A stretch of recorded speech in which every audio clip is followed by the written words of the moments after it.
Hi, my name is Kevin Thurston. In this video, I will be discussing my essay, Money, Market, and State, Dichotomizing Forms for Private and Political Speech. The purpose of the essay is to explore the concept of money as speech and talk about whether money is the kind of speech that can be protected by rights and laws such as the First Amendment.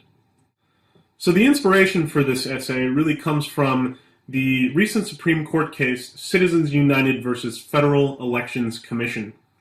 This case was decided in 2010, and it was centered on the issue of whether or not corporations and unions have the right to donate large quantities of money towards political causes under the umbrella of the right to free speech. And the court ruled 5-4 to strike down precedent regulations. And this effectively opened the floodgates for the political climate we see today that is dominated by things like super PACs, wealthy businessmen, large corporations, and very powerful unions. In his opinion on the case, Justice Antonin Scalia concluded, "To exclude or impede corporate speech is to muzzle the principal agents of the modern free economy. We should celebrate rather than condemn the addition of this speech to the public debate." Implicit in Scalia's conclusion is the idea that money really equates to a form of speech. One problem with considering money to be a form of speech is that it turns money into a form of political power because it is protected by an amendment like the first that protects the right to free speech. So if money is a form of speech and we have the First Amendment to protect speech, then money, the expenditure of money as political speech is always going to be protected. Now, to ask if this is fair, we really have to ask, is it appropriate that people with more money have more political power? And this seems to be the question a lot of people are currently asking now that we're starting to experience the effects of the case. But in this paper, I really don't want to examine that particular case or really ask if it's fair for people with more money to have more political power. What I really want to say in this essay is that this is not even the kind of question we should really be having to ask. So in this presentation, I will argue that money as speech in the political forum is very different than money as speech in the private forum. I will start by discussing ways in which money can and ought to be thought of as a form of speech. I will explain that in the private forum, spending money communicates our private preferences, goals, and desires. But then I will explain that in the public forum, money simply does not suffice as a mode of communicating together about very public matters. From there, I will conclude that money simply isn't the type of speech that can be protected in the public arena by rights and laws such as the First Amendment. Some of those who object to the Supreme Court's decision state their objection by saying that money simply isn't a form of speech. And this is true insofar as money really isn't anything like talking or writing, very direct forms of communication. But to say that money isn't speech seems incorrect to me, and I want to make that point clear. I think that money helps us communicate our very private and important preferences and desires with the marketplace. And in many cases, money helps us say things to a much larger audience at a much longer range than those traditional forms of speech such as talking or writing. We can find a good example of money's ability to communicate for us by examining a very simple purchase at a local store. Let's say I walk into the grocery store of my choosing and buy a bottle of Heinz ketchup. Even though I've purchased just one item, that purchase sends 3 important messages to important marketplace actors. The first message is that I am willing and able to shop at that grocery store. I choose that store in order to satisfy my desire for ketchup. The second message is that I am willing to pay the store's price for Heinz ketchup. There might have been cheaper options, but the price of Heinz was in accordance with my preference for it. This goes hand in hand with the third message, which is that I prefer Heinz over other brands offered at the grocery store. Again, there might be cheaper bottles, or perhaps there might be fancy gourmet styles available. In any case, given the range of brands and prices offered by the store, I prefer Heinz ketchup.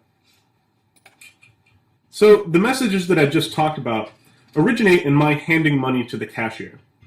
As such, spending the money on one good is a form of speech because it's sending messages to the marketplace, and the marketplace will inevitably respond to them. That's not to say that this kind of speech is particularly loud. The $2 or $3 I've spent on ketchup really aren't going to make serious waves in the economy. That doesn't mean that a lot of these little messages combined don't make one very big message for the marketplace actors that are listening very intently. The point of the example really is to show that spending money on nearly anything is always going to send a message to someone, and that person is probably listening very closely to see if your preferences are being met by the services they're trying to provide. At this point, you might be asking, how does monetary speech really relate to political speech? What am I getting at here? The problem is that if we look at money as a form of speech, a material object that speaks for us, then we have to say that there can't be any conceptual difference between using money to speak or burning a flag in political protest. In both cases, a material object is being used to symbolize our preferences, desires, and goals. Timothy Sullivan, in his essay, Money, Democracy, and the Good Life, he illustrates this fact quite clearly, saying, money exists not only in currency and coin, but in the form of mediating exchanges and measuring value. Money exists properly in these ways and almost accidentally as currency and coin. Like language, this does not exist in the alphabet or the lexicon, but in expression and exchanges. Money, like language, is an instrument of thought. Sullivan seems to be saying that we shouldn't think of money as an object of economic necessity, but rather we should think of money as an extension of our personal thoughts. Every time we use money, we are expressing our preferences and our desires. That being the case, we can't really think of money as something completely separate from a word in any language or a type of symbolic political protest. In all of these cases, an object of exchange is used to express thought. So, under this interpretation, money certainly is a form of speech. One objection to that interpretation is that there is a substantive difference between money and things like language or flag burning. This objection is well characterized by Deborah Hellman, who, in the Minnesota Law Review, writes, while giving money to a child or organization does express love or support for the recipient of that gift, in these cases, unlike in the case of flag burning, one cannot say that the medium is the message. This is because the action of giving money does not carry a specific meaning. Hellman's objection is based on the fact that money as speech simply depends on too many variables. It depends on who is spending the money, where it is, for what it is being spent, and all those kinds of things that really come into play when deciphering what money's message really means. In contrast, a word in any language or burning a flag in political protest seem to have well-established meanings, at least more well-established than the message of money. Hellman's objection is something I will focus on in the forthcoming sections of this presentation. To this point, I hope I have given some legitimacy to the idea that money can be thought of as a form of speech, but from here on out, I will focus on that objection to show other ways of thinking about money in the political realm. Hellman's objection is essentially pressing at whether or not money as speech is symbolically clear enough to warrant legal protection from things such as the First Amendment. To understand this subject, I think we need to look at the types of forms in which speech occurs. We need to look at the marketplace versus the political state. The marketplace is a vast aggregation of private individual preferences. Money happens to be the chief medium by which we express those preferences. Therefore, any restriction on the private expenditure of money in the marketplace is a restriction on private expression. The question then is, should the political state be thought of in the same terms? John Elster poses this concept for us, stating, the economic theory of democracy rests on the idea that the forum should be like the market, in its purpose as well in its mode of functioning. The purpose is defined in economic terms, and the mode of functioning is that of aggregating individual decisions. Under that interpretation of democracy, there seems to be only one singular form in which private and political speech are really treated as the same thing. It's almost as if that interpretation really is part of the foundation on which the Citizens United case is based. There are, of course, competing visions concerning the distinctions between the economy and the political state. In opposition to the market theory of democracy stands the concept that politics is a substantively separate arena of human expression. John Elster again illustrates this for us, saying, "A long-standing tradition from the Greeks onward suggests that politics must be an open and public activity, as distinct from the isolated and private expression of preferences that occurs in buying and selling. This view hinges on differences in the types of preferences being expressed and the way that they are expressed. If we understand those differences, then we might be able to craft a space distinct from the marketplace." According to Robert Gooden, these distinctions manifest themselves in the way that preferences are laundered when confronted with collective choice. He states, "When considering social projects, people do seem to take a far longer view than would make sense in their private lives, voting for projects that would hardly begin to pay off until they have long been in their graves. The reason is that in the context of collective decision-making, people operate on the basis of social ethical preference functions rather than upon their private egoistic ones." Gooden's point is that the way that we make decisions and formulate our preferences suggests that we tacitly understand a difference between the political state, where the decisions are very collective, and the marketplace, where decisions are very individual. John Elster helps us out once again, saying, "The core of the theory, then, is that rather than aggregating or filtering preferences, the political system should be set up with a view to changing them by public debate and public confrontation." The setup Elster describes really implies that speech in the marketplace is supposed to be supervised by speech in the political state, which in turn implies that the two types of speech are to some degree different and worthy of differing legal treatment. So the point of talking about these two different theories of democracy was to show some ways in which the ethics regarding political expression and speech might be established. But now the task really is to decide exactly how money enters into that equation, and establish a formal conclusion of whether or not money can really be considered political speech. Now, remember Hellman's objection? She seemed to be pressing at the idea that money simply is too flimsy of a form of communication to really be applied to the political state. She suggests that money really depends on too many variables to be something as durable and persistent as what would be normally considered political speech, such as flag burning. So in that sense, Hellman probably agrees with Gooden's distinction between the marketplace and the political state.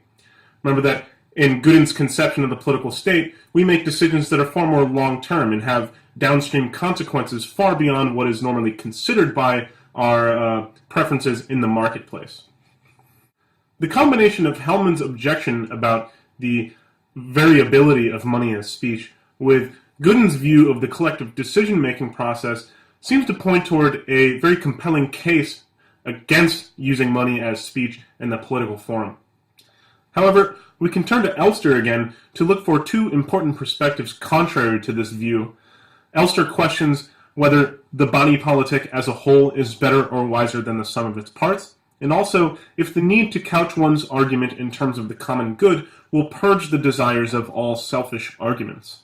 The first objection seems to be challenging Gooden's view from the point of view that we don't necessarily need to think of the political state as something separate from the marketplace. And it's really trying to challenge the idea that separating the two will produce better politics. But the problem here is that Gooden isn't really making a normative claim, he's really just making a descriptive claim. He's not telling us what ought to be, he's telling us what is. Gooden isn't saying that we have to separate individual preferences from collective preferences because collective preferences are better or wiser. He's just saying that's something that humans in the political realm are already doing for themselves. It's a separation that's occurring naturally. The second objection might be a bit more problematic for Gooden's preference laundering theory. How can we accept that theory if we can think of examples in which people are making very private and egoistic decisions even when the decision is made in terms of the collective? For example, I might vote against a local tax on something like fatty foods simply because I don't want to pay more for fatty foods. Not necessarily because I care about others' ability to pay for it or the health implications of fatty foods or anything like that. I'm just voting against it simply because I don't want to pay the money. In that case, that's a very egoistic preference expressed in a collective decision process. However, even in such a situation, I'm inclined to think that though I've expressed a very private preference, I'm still part of the collective decision process, and thus Gooden's distinction is still valid. In fact, it seems to me that focusing on just one example of somebody expressing a private preference in a collective decision process trivializes what Gooden's trying to talk about.